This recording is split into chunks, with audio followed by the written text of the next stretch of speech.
سحر زدہ کیے رکھا تھا۔ اب پہلی جاب پر اس کی تعیناتی بھی اسی جنت نظیر علاقے میں ہوئی تھی۔ وہ طویل سفر کے بعد جیسے ہی میرپور پہنچا، وہاں کے عملے نے اس کا پرتپاک طریقے سے استقبال کیا۔ اس کے ٹھہرنے کا انتظام سرکاری گیسٹ ہاؤس میں کیا گیا تھا۔ انگریز دور کا بنا ہوا یہ گیسٹ ہاؤس سرخ اینٹوں سے بنا ہوا تھا۔ ایک بہت وسیع و عریض رقبے پر تھا۔ ایک قطار میں رہائشی کمرے بنے ہوئے تھے۔ نشست کا، باورچی خانہ، ڈائننگ ہال، پیانو روم ہٹ کر یہ ایک طرف بنے ہوئے تھے۔ گیسٹ ہاؤس کے چاروں طرف پھیلا خوبصورت باغ تھا۔ اس باغ میں ایک چھوٹا سا تالاب بھی شامل تھا جس پر راج ہنس اور بطخوں کے جوڑے تیر رہے ہوتے تھے۔ تالاب میں اگے ہوئے گلابی اور سفید کنول کے پھول ایک عجیب ہی منظر پیش کر رہے تھے۔ شہریار کو گیسٹ ہاؤس بہت پسند آیا۔ گیسٹ ہاؤس میں موجود پرانے وکٹورین فرنیچر نے اس کا دل مو لیا تھا۔ ہر باتھ روم میں لکڑی سے جلنے والا گیزر بھی موجود تھا۔ ہر باتھ روم میں آتش دان بھی موجود تھا۔ باغ میں ایک طرف سندر اور چنار کی لکڑی کے ڈھیر پڑے تھے۔ غالباً موسم سرما میں انہیں جلا کر کمرے گرم رکھے جاتے تھے۔ گیسٹ ہاؤس کے ملازمین بھی بہت ملنسار اور خدمت گزار تھے۔ اسے بڑے عرصے کے بعد یہاں کھانا کھا کر لطف آیا تھا۔ وہ اگلے دن جب آفس پہنچا تو وہاں بھی بہت گرم جوشی سے اس کا استقبال کیا گیا تھا۔ سب کچھ بہت اچھا جا رہا تھا۔ اچانک ایک دن ایک لاش دریافت ہوئی۔ پوسٹ مارٹم کی رپورٹ اس کے آگے رکھی گئی تو وہ چکرا سا گیا۔ ڈاکٹر کے مطابق مقتول کے جسم میں خون کا ایک قطرہ تک موجود نہیں تھا۔ ایسے لگتا تھا جیسے اس شخص کا سارا خون جسم سے نکال لیا گیا تھا اور اسی خون کی کمی کے باعث وہ مر گیا تھا۔ ابھی اس قتل کا معمہ حل نہ ہوا تھا کہ ایک اور قتل ہو گیا۔ عجیب بات یہ تھی کہ دونوں قتل کی وارداتوں میں ایک جیسی مماثلت تھی۔ اس کے بعد اوپر نیچے 3 قتل کی وارداتیں مزید ہو گئیں۔ ہر قتل کی تفصیلات ایک جیسی تھی۔ ہر مقتول کے جسم میں سے خون غائب تھا۔ کسی بھی جسم پر کوئی زخم کا نشان تک نہیں تھا۔ پوسٹ مارٹم کرنے والا ڈاکٹر اور عملہ بھی عاجز تھا کہ کس طرح ان جوان مردوں کا خون چرایا گیا تھا۔ لاشوں پر کوئی بھی سوئی کا نشان نہیں تھا۔ شہریار کی کوشش تھی کہ یہ خبر عوام تک نہ پھیلے، مگر اس کی کوشش کامیاب نہ ہو سکی۔ کوئی سرپھرا رپورٹر خبر چرانے میں کامیاب ہو گیا۔ ٹی وی اور اخبارات میں خون چور سینڈیکیٹ کا ذکر کیا گیا جو جوان اور صحت مند مردوں کا خون چرا کر بیرون ملک بیچ رہے تھے۔ اس خبر اور نیوز بلٹن کے ساتھ ہی شہر میں خوف و ہراس کی فضا قائم ہو گئی۔ لوگوں نے سرے شام نکلنا بند کیا، مگر ہلاکتوں کا سلسلہ پھر بھی نہ رکا۔ کوئی نہ کوئی قسمت کا مارا اس سینڈیکیٹ کے ہتھے چڑھ ہی جاتا اور پھر صرف اس کی خون سے محروم باڈی ملتی تھی۔ شہریار مقامی پولیس سے مل کر ہر ممکن کوشش کر رہا تھا کہ ان ہلاکتوں کا ذمہ دار سینڈیکیٹ جلد از جلد بے نقاب ہو جائے تاکہ شہریوں کا اعتماد انتظامیہ پر دوبارہ سے قائم ہو جائے۔ ڈپٹی کمشنر ہونے کے باعث وہ اپنے آپ کو شہر کے امن و امان کا ذمہ دار تصور کر رہا تھا۔ اچانک اسے سردی کا احساس ہوا۔ اس کے خیالات کی رو کا سلسلہ منتقل ہوا۔ اسے احساس ہوا کہ وہ ابھی تک ننگے پاؤں ٹھنڈے فرش پر بیٹھا تھا۔ اس نے اپنی ہمت کو جمع کیا اور کمرے میں واپس آیا۔ وہ بستر پر کانپتے ہوئے دراز ہو گیا۔ اس کا جسم شدید کپکپاہٹ کا شکار تھا۔ اسے لگا جیسے اسے تیز بخار چڑھ چکا ہے۔ اسے سارے رات خوفناک اور الٹے سیدھے خواب نظر آتے رہے۔ کبھی اسے خون سے محروم لاشوں کے ڈھیر نظر آتے، کبھی بیوہ عورتوں کے بین اس کے کانوں میں سوراخ کرتے۔ صبح جب اس کی آنکھ کھلی تو نماز فجر کب کی قضا ہو چکی تھی۔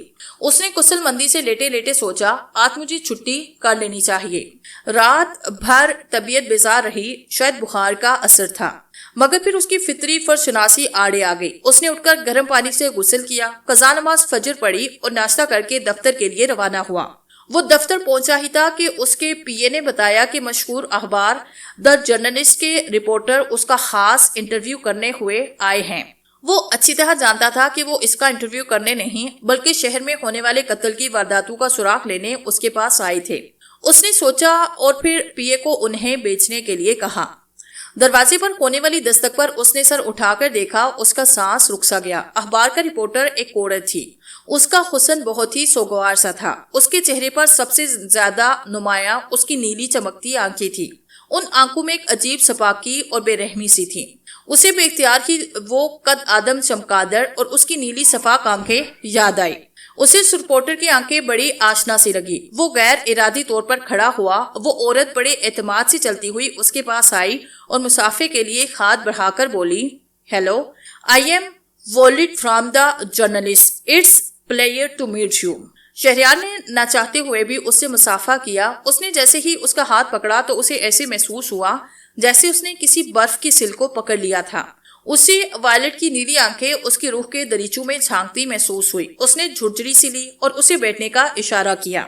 وائلٹ ٹانگ پہ ٹانگ رکھ کر بیٹھ گئی۔ ان دونوں کے بیچ ایک دم سے خاموشی سی چھا گئی۔ شہریار نے اس سے کہا، "Let me finish, Miss Violet. This file just give me 5 minutes." اس ناظرین نے مسکرا کے سر ہلایا اور پرس سے نوٹ بک نکال کر کچھ لکھنے لگی۔ شہریار نے اپنی توجہ فائل کی طرف مبذول کر لی، مگر وہ کن اکھیوں سے وائلٹ کا جائزہ بھی لے رہا تھا۔ وائلٹ کا رنگ بہت سفید تھا۔ اس کی رنگت کسی بھی شخص کو سنگ مرمر کی یاد دلا سکتی تھی۔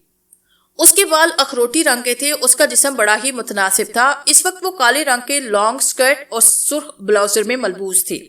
اچانک وائلٹ نے نظر اٹھائی۔ شہریار اپنی چوڑی پکڑے جانے پر خفیف سا ہوا۔ اس نے فائل بند کی اور بولا، "جی مس، پوچھیے آپ کو کیا پوچھنا ہے۔" وائلٹ نے ایک ادائے دلربانہ سے مسکرا کر کہا، "ڈپٹی کمشنر صاحب، آپ کے ہوتے ہوئے شہر بھر کا سکون برباد۔ ذرا خون چور سینڈیکیٹ اور اس کے شکار لوگوں کے بارے میں آپ کیا جانتے ہیں اور آپ لوگ کیا کر رہے ہیں؟" شہریار نے محتاط الفاظ میں اسے جواب دیا اور گھڑی دے کر بولا، "سوری مس وائلٹ، مجھے اب میٹنگ پر جانا ہے۔" وائلٹ بھی پر اسرار انداز میں مسکرائی اور بولی، "اب تو ہمارا آمنا سامنا ہوتا ہی رہے گا۔ ہم بھی پریس والے ہیں، ہم سے پیچھا نہ چھڑا سکیں گے۔" شہریار ہنگامی طور پر ہاسپٹل پہنچا۔ ابھی ایک جوان لڑکے کی لاش ایمبولینس والے لے کر آئے تھے، مگر ہاسپٹل پہنچ کر معائنہ کرنے پر پتہ چلا کہ ابھی اس میں جان باقی تھی۔ لڑکی کا رنگ سفید ہوتا جا رہا تھا۔ اس کی آنکھیں بے رنگ ہوتی جا رہی تھی۔ ڈاکٹر اس کے خون کی بوتل چڑھاتے ہوئے اس کی جان بچانے کی بھرپور کوشش کر رہے تھے۔ اس لڑکے کی حالت بہت زیادہ خراب تھی۔ ایسے لگتا تھا جیسے کسی نے اس کے جسم سے خون کا آخری قطرہ تک نچوڑ لیا تھا۔ پچھلے 2 ہفتوں میں ہونے والے مقتولین اور اس کی حالت میں کوئی خاص فرق نہیں تھا۔ ڈاکٹر حیران تھے کہ وہ سانس کیسے لے رہا تھا۔ ڈاکٹروں کی منع کرنے کے باوجود شہریار اپنے ماتحت کے ساتھ زبردستی ہاسپٹل کے کمرے میں داخل ہوا۔ اس نے دیکھا لڑکا اسے دیکھ کر اچانک شدید خوفزدہ ہو گیا۔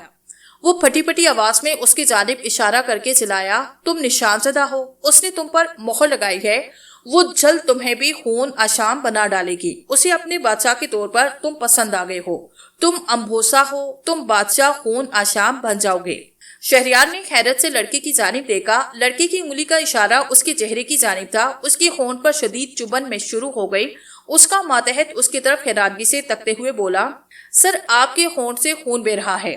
شہریار نے جیب سے جلدی سے رومال نکالا اور ہونٹ پہ رکھ لیا۔ وہ تیزی سے چلتا ہوا لڑکے کے قریب آیا۔ لڑکے کی حالت بڑی تیزی سے بگڑ رہی تھی۔ اس نے لڑکے کا ہاتھ پکڑا اور بولا، "مجھے بتاؤ، تمہیں اس حال تک کس نے پہنچایا ہے؟ خدا مجھے زندگیاں بچانے میں مدد دو۔" لڑکا اٹک اٹک کر بولا، وہ عورت نہیں، خوبصورت چڑیل ہے، وہ شوالا چڑیل ہے۔ اس کا اشوا ناقابل مزاحمت ہے۔ اس کا نام وہ ساتھ ہی لڑکے کی گردن ڈھلک گئی۔ شہریار نے اپنی ہتھیلی پہ مکہ مارا۔ 2 گام پر منزل تھی، مگر لڑکے کو مہلت نہ مل سکی کہ وہ اس قاتل کا نام بتا پاتا۔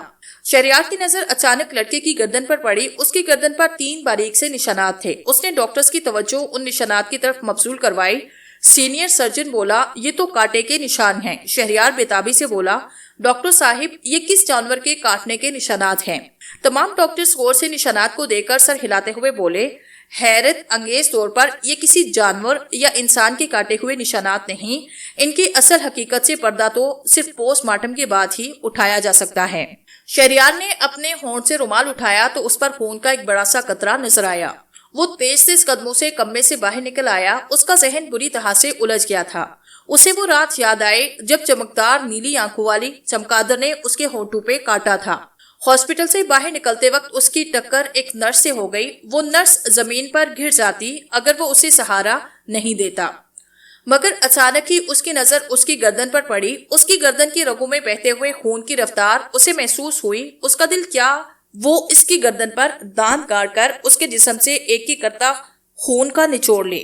شہریار کو چکر سے آنے لگے۔ اچانک اس کے ماتحت نے اسے مخاطب کر کے کہا، "سر، آپ ٹھیک تو ہے نا؟" شہریار نے صرف سر کو ہلایا اور تیزی سے ہاسپٹل سے باہر نکل آیا۔ اس نے اپنی جیپ میں بیٹھ کر جیپ سٹارٹ کی اور خالی ذہن کے ساتھ چلنے پڑا۔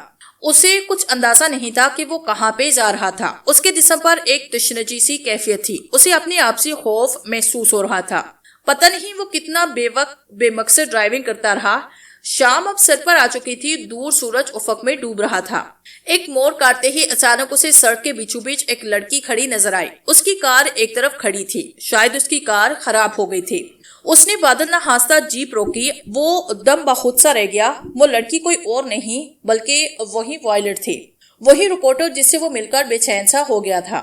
اس نے سرخ رنگ کا گاؤن زیب کیا تھا، اس کے جوڑے، میک اپ اور جیولری سے اندازہ ہوتا تھا کہ وہ کسی پارٹی سے واپس آ رہی تھی۔ اس کا حسن اس گاؤن سے جھلکتا پڑ رہا تھا۔ شہریار کو دیکھ کر وہ ایک ادائے قاتلانہ سے مسکرائی اور بولی، کیا آپ مجھے میرے گھر تک لفٹ دیں گے؟ شہریار نے خاموشی سے سر ہلایا۔ وہ اچک کر پیسنجر سیٹ پر بیٹھ گئی۔ اس کے جسم سے مسحور کن خوشبو اٹھ رہی تھی۔ شہریار کے ضبط کا بندھن کمزور ہو رہا تھا۔ اسے احساس ہو رہا تھا کہ وہ بری طرح وائلٹ پر مر مٹ چکا تھا۔ وہ وائلٹ کے توبہ شکن حسن سے نگاہیں چراتے ہوئے اس کی ہدایت کے مطابق اس کے گھر آ پہنچا۔ اسے یہ دیکھ کر بڑا تعجب ہوا کہ وائلٹ کا گھر سرکاری گیسٹ ہاؤس کے بالکل پیچھے واقع تھا۔ وائلٹ ہنس کر بولی، یہ چند گھر گیسٹ ہاؤس میں کام کرنے والے نوکروں کے لیے بنوائے گئے تھے، اب یہاں ہم پریس والے رہتے ہیں۔ شہریار اس کے پیچھے پیچھے جیپ سے اترا۔ وائلٹ بھی تکلفی سے اس کا ہاتھ پکڑ کر اسے اندر لے گئی۔ گھر کے اندر بہت اندھیرا تھا، بہت مدھم سے ٹیبل لیمپ جل رہے تھے۔ ایک عجیب سی سلاہٹ اور ناگوار سی بدبو کا احساس تھا۔ شہریار کو ایک عجیب سا احساس ہوا، پھر اس نے سوچا شاید یہ گھر کافی پرانے ہیں، ان کی دیکھ بھال شاید نہیں کی جاتی رہی۔ وائلٹ نے اسے کافی کی آفر کی، اس نے سر ہلا کر وہ آفر قبول کی۔ وائلٹ کچن میں کافی بنانے چلی گئی۔ شہریار ایک عجیب احساس کے تحت نشست کا جائزہ لینے لگا۔ اچانک اس کے پیر کے نیچے کچھ آیا۔ اس نے مرے توڑے کا کارڈ کو اٹھایا، الٹ پلٹ کر دیکھا۔ وہ ایک اسٹوڈنٹ آئی ڈی کارڈ تھا۔ اسٹوڈنٹ کی شکل دیکھ کر وہ شاک رہ گیا۔ یہی وہ نوجوان تھا جس نے آج صبح ہاسپٹل میں دم توڑا تھا۔ اس نے بے اختیار ہی اسے پھینک دیا۔ وہ ایک انجانے احساس کے تحت کچن میں گیا۔ اس نے دیکھا وائلٹ کافی مگوں میں انڈیل چکی تھی۔ اچانک سے اس نے ایک عجیب حرکت کی اور ایک مگ میں تھوک دیا۔ وہ فوراً واپس نشست گاہ کی طرف پلٹ گیا۔ اس کا دل ریل گاڑی کی رفتار سے دھڑک رہا تھا۔ وائلٹ مسکراتی ہوئی نشست گاہ میں داخل ہوئی۔ شہریار کو اب وہ ایک خوبصورت چڑیل کی طرح لگ رہی تھی۔ وہ جانتا تھا کہ وہ کسی شیطانی پھندے میں پھنس چکا ہے۔ اس نے بظاہر مسکرا کر کافی کا کپ پکڑا۔ وائلٹ کے چہرے پر بہت مانی خیز سی مسکراہٹ آئی۔ اس نے فوراً اپنی کافی کا گھونٹ پڑا اور اسے بولی، کافی پیجیے سرکار، ٹھنڈی کافی اور سگار کبھی لطف نہیں دیتے۔ شہریار نے محسوس کیا کہ وہ شدت سے چاہتی تھی کہ وہ اس کی تھوک شدہ کافی جلدی جلدی ہونٹوں سے لگا لے۔ وہ مسکراتا ہوا بظاہر صوفے پر بیٹھنے کے لیے مڑا، مگر ایک جنبش سے اس نے کافی اپنے اوپر گرا لی۔ وائلٹ ایک دم سے چلائی، یہ کیا کیا تم نے؟ شہریار نے مسکرا کے جواب دیا، بھئی ایک تو میں جل گیا، بجائے میری خیریت مطلوب ہونے کے آپ کو مگ کے ٹوٹنے کی اتنی فکر ہو گئی۔ غلطی سے ہاتھ لگ گیا، کوئی جان کر تو نہیں کافی گرائی؟ وائلٹ نے اپنے جذبات میں قابو کیے اور درمیانی آواز میں بولی، چلیں باتھ روم میں جا کر شرٹ دھوئیں، میں دوبارہ سے کافی بناتی ہوں۔ شہریار باتھ روم میں گیا تو ٹھٹک سا گیا۔ سنک کے اوپر لگے شیشے پر اخبار چپکایا گیا تھا۔ اس نے آہستہ سے دروازہ کھولا اور گھر کے باقی کمروں میں چکر لگایا۔ ہر کمرے میں شیشوں پر چادریں ڈالی ہوئی تھی۔ فرش پر فضلے کے ڈھیر پڑے تھے۔ ایک طرف تہ خانے کا دروازہ تھا۔ وہ دبے پاؤں تہ خانے میں اترا اور سنسا ہو گیا۔ تہ خانے میں بے شمار قد آدم چمگادڑیں الٹا لٹک رہے تھے۔ فرش پر ان کے بدبودار فضلے کا ڈھیر پڑا تھا۔ وہ الٹے پاؤں فوراً واپس آیا۔ ہر کمرے میں عجیب و غریب بو کا بسیرا اسی بات کی دلیل تھی کہ جا بجا چمگادڑوں کا فضلہ پڑا ہوا تھا۔ اسے یہ بو بڑی جانی پہچانی سی محسوس ہوئی۔ اچانک اسے یاد آیا کہ یہ بدبو قلمی شورے سے ملتی جلتی تھی۔ اسے خیال آیا کہ قلمی شورا قد آدم چمگادڑوں کے فضلے سے حاصل ہونے والے ایک کیمیائی مواد سے بنایا جاتا تھا۔ اسے وائلٹ کا شوق سمجھ آ رہا تھا کہ وہ چمگادڑوں کو فضلہ کیمیکل کمپنیوں کو بیچتی ہوگی، کیونکہ اس کی آتش گیر خصوصیات کے باعث اسے ایٹمی ہتھیاروں کی تیاری میں بھی استعمال کیا جاتا تھا۔ اسے وائلٹ کی اصلیت سمجھ نہیں آ رہی تھی۔ وہ ابھی بھی بے یقینی کی سرحد پر کھڑا تھا۔ وہ پھرتی سے باتھ روم میں گھسا۔ اس نے اپنی قمیض صاف کی اور باہر نکلا۔ وائلٹ کافی لیے کھڑی تھی۔ اس کا دل دھک سے رہ گیا، مگر ہمت جمع کر کے اس نے کہا، ایک اور قتل کا کیس آیا ہے، مجھے فوراً جانا پڑے گا۔ وہ بے یقینی سے بولی، یہ کیسے ممکن ہے، میں تو ادھر ہوں۔ پھر وہ چالاکی سے مسکرا کر بولی، آپ کافی تو پیئیں۔ شہریار نے ہنس کر کہا، نیکسٹ ٹائم۔ یہ کہہ کر وہ تیزی سے گھر سے باہر آیا۔ باہر کی تازہ ہوا نے اس کے خاص بحال کیے۔ وہ تیزی سے اپنے دفتر کی طرف روانہ ہوا۔ اس نے دفتر پہنچتے ہی اپنا کمپیوٹر کھولا اور اپنے دوست